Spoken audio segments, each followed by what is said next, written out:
Les pourparlers de paix entre Kiev et Moscou se tiennent comme prévu à Istanbul, et ce malgré l'absence de Volodymyr Zelensky, Vladimir Poutine et Donald Trump.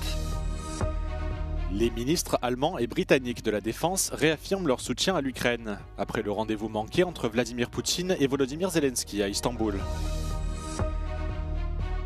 À quelques jours des élections législatives au Portugal, les candidats multiplient les déplacements dans le pays. Au moins 2 personnes ont été tuées dans les graves incendies qui ravagent depuis mardi la province canadienne du Manitoba, où plus de 1000 personnes ont déjà dû être évacuées. Les pourparlers de paix ont débuté comme prévu ce vendredi à Istanbul, malgré l'absence de Volodymyr Zelensky, Vladimir Poutine et Donald Trump. Le secrétaire d'État américain Marco Rubio a rencontré vendredi matin le ministre ukrainien des Affaires étrangères Andriy Sybiha. Les responsables américains devaient initialement participer à plusieurs rencontres, mais la Russie aurait finalement exigé qu'ils ne soient présents à aucune réunion vendredi après-midi. Et ce, alors que Marco Rubio doutait déjà que ces négociations aboutissent à une véritable avancée entre Kiev et Moscou. But I want to be frank, I don't think we don't have high expectations of what will happen tomorrow. And frankly, at this point, I think it's abundantly clear that the only way we're going to have a breakthrough here is between President Trump and President Putin. It's going to require that level of engagement to have a breakthrough in this matter. Volodymyr Zelensky a qualifié de théâtrale la délégation envoyée par Moscou, après que Vladimir Poutine a refusé de le rencontrer en tête-à-tête.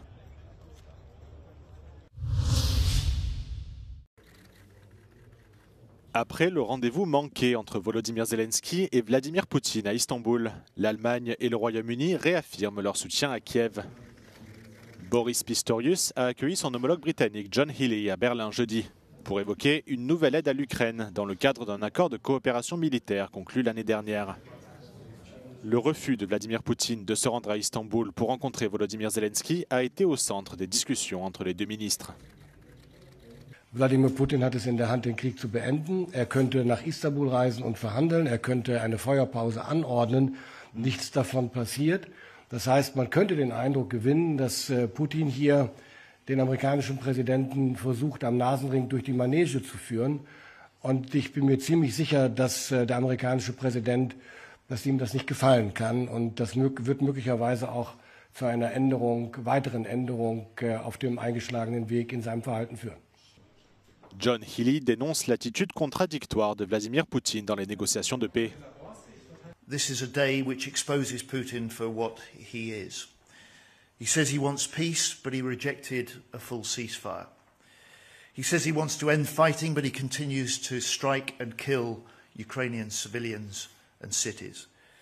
And he says he wants to talk, but he doesn't even turn up to the very conference that he called for in Istanbul today. This is Putin's war. He could end it tomorrow.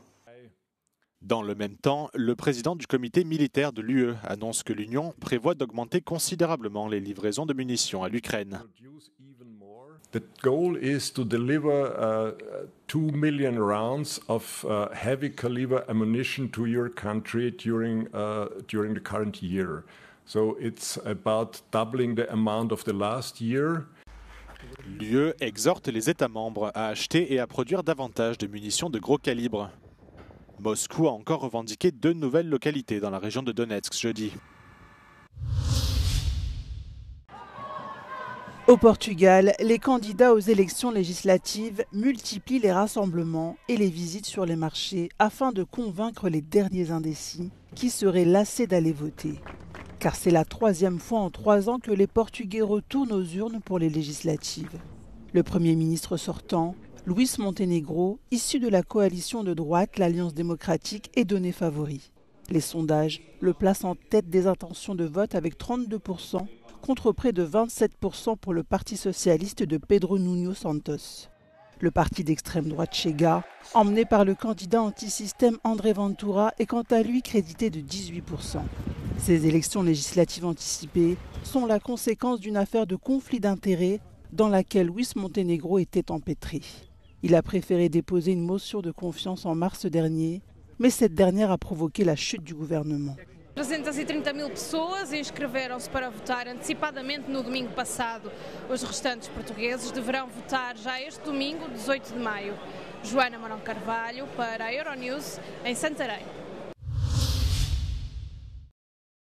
La police canadienne annonce qu'au moins 2 personnes ont été tuées jeudi dans les incendies qui ravagent la province du Manitoba dans le centre du pays. Les corps d'un homme et d'une femme, Sue et Richard Noel, ont été retrouvés près de la petite communauté du lac de Bonnet, au nord-est de la ville de Winnipeg.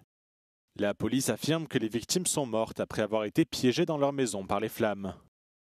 Les incendies se sont déclarés mardi au Manitoba et sont restés hors de contrôle toute la journée de mercredi.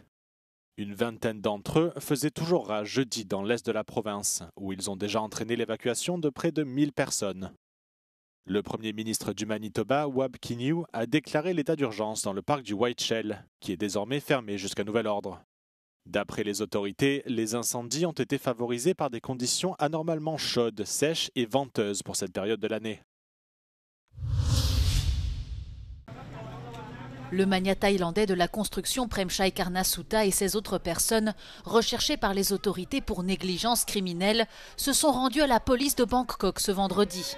Ces accusations sont liées à l'effondrement d'un immeuble d'habitation lors du tremblement de terre du 28 mars qui a frappé la Birmanie et la Thaïlande. 92 personnes ont été retrouvées mortes dans les décombres.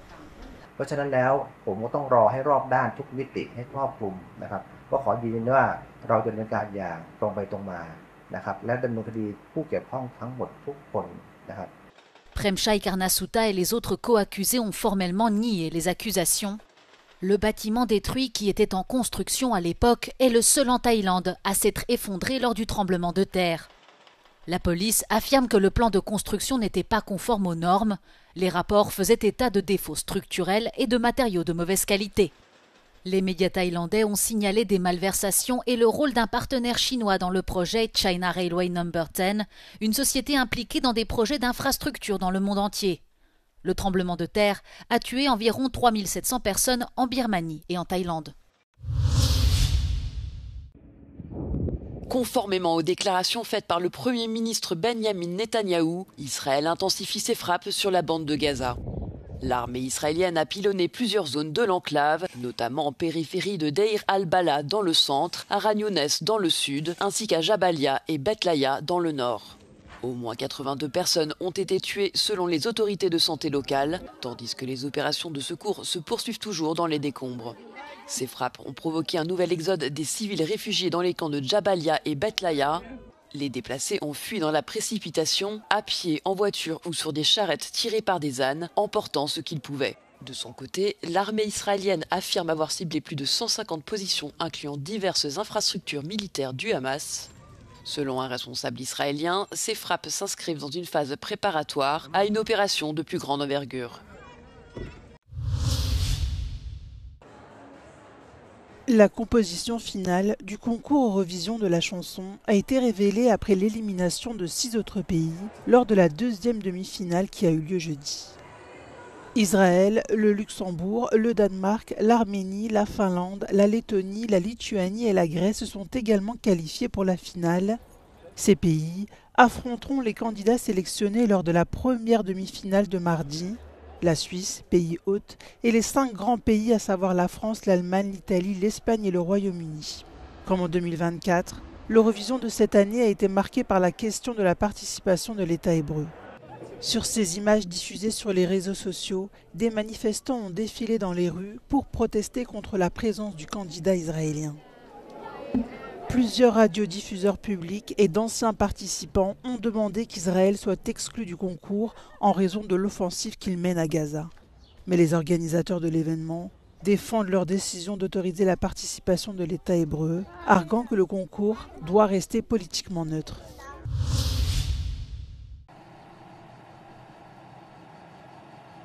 Exemption environnementale, réduction des charges administratives, la Commission européenne a présenté son plan de simplification pour le secteur agricole. Après l'annonce, le commissaire européen en charge de l'agriculture a apporté des précisions à son projet lors d'une rencontre organisée par Euronews. Pour Christophe Hansen, ce plan doit servir tous les acteurs, des agriculteurs aux États membres. What is felt as administrative burden on the farm is not only CAP, there's as well environmental legislation, health and sanitary legislation, often as well national or regional legislation. So I think everybody needs to contribute to cut down this bureaucracy. Ce choc de simplification doit permettre d'économiser 1,5 milliard d'euros par an aux agriculteurs et 210 millions d'euros aux autorités nationales. Ce paquet de mesures vise en particulier les petites exploitations et les productions bio. Il s'agit d'apporter des exemptions aux règles environnementales, appelées aussi conditionnalités, ou des aides financières pour des pratiques en faveur de l'environnement ou de la compétitivité des exploitations. Le commissaire souhaite aussi développer la numérisation du secteur.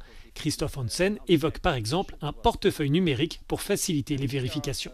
So I have as a farm my digital wallet, and if the water administration needs to know something from my land, they can take it out of that.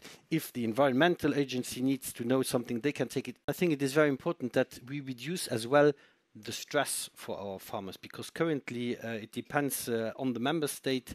They are facing 5, 6, 7 controls in a year. Yeah. And that is causing a huge stress to our farmers, and therefore we want as well to reduce these controls. And there the member states are as well to deliver. We want to reduce this to 1 control per year.